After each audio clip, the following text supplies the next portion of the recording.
The defense shined brighter than anyone could have imagined, and the Bobcats dominated every facet of the game for nearly 4 quarters. But as the Rockets left the field, they told whatever Bobcats would listen that they would see them in a few weeks.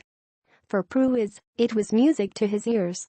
After the game, they all were saying, "Oh, we'll see you in a few weeks," Pruehs said. "Who cares?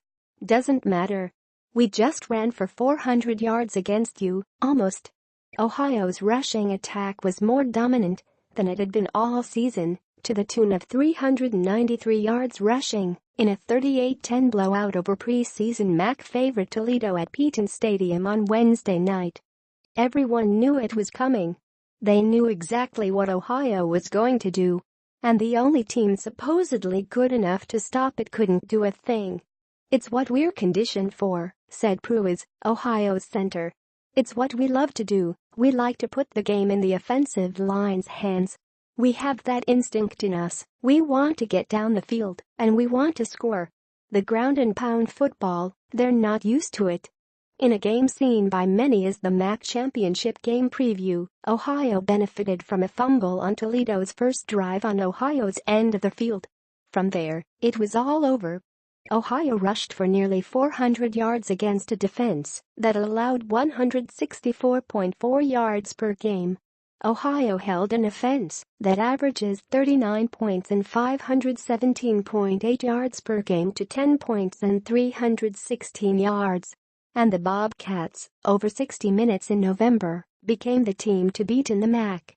The Bobcats really jumped on the Rockets in the second half, though, when the box score showed a 28-3 advantage for Ohio, 8-2-5-1 MAC. It was evident when the defense forced Toledo quarterback Logan Woodside into yet another check down, and it was clear when Ohio called 12 straight run plays to start the third quarter.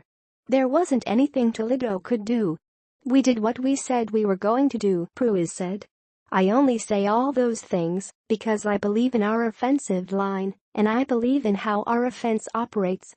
I think we backed it up." With their statement win over the Rockets, the Bobcats proved that this year's team is perhaps the best team that coach Frank Solich has ever coached at Ohio. In his 13 years prior, Solich's teams only reached the 8-2 mark twice. Toledo, if it wins its last 2 games, will likely get its chance to exact revenge in Detroit during the MAC championship game. But on senior night in Athens, the scoreboard told the only story worth telling. "I wanted to crush these guys," middle linebacker Quentin Poling said. "I didn't want to leave here with a loss." Logan Woodside threw for 263 yards and 1 touchdown, though most his yards felt like empty calories. Ohio's defense forced him into check down after check down as Toledo looked lost, picking up exotic Ohio blitzes and stunts. The first half showed an even game, but once the Rockets tied the game at 7, the Bobcats outscored them 31-3 to close out the second quarter and the rest of the game. "Excellent quarterback. You can't just sit back in coverage and let him pick you apart all day," Poling said.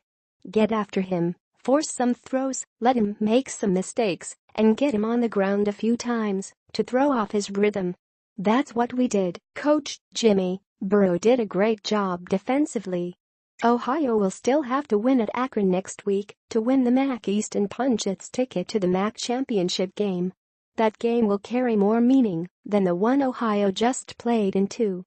But for anyone that has followed the MAC this season, there were 2 clear standouts that looked destined to collide in Detroit. There was Ohio, the steady hand in the MAC, and the other, Toledo, the high-flying offense with an NFL-ready quarterback. And the Bobcats just beat the other by 4 touchdowns.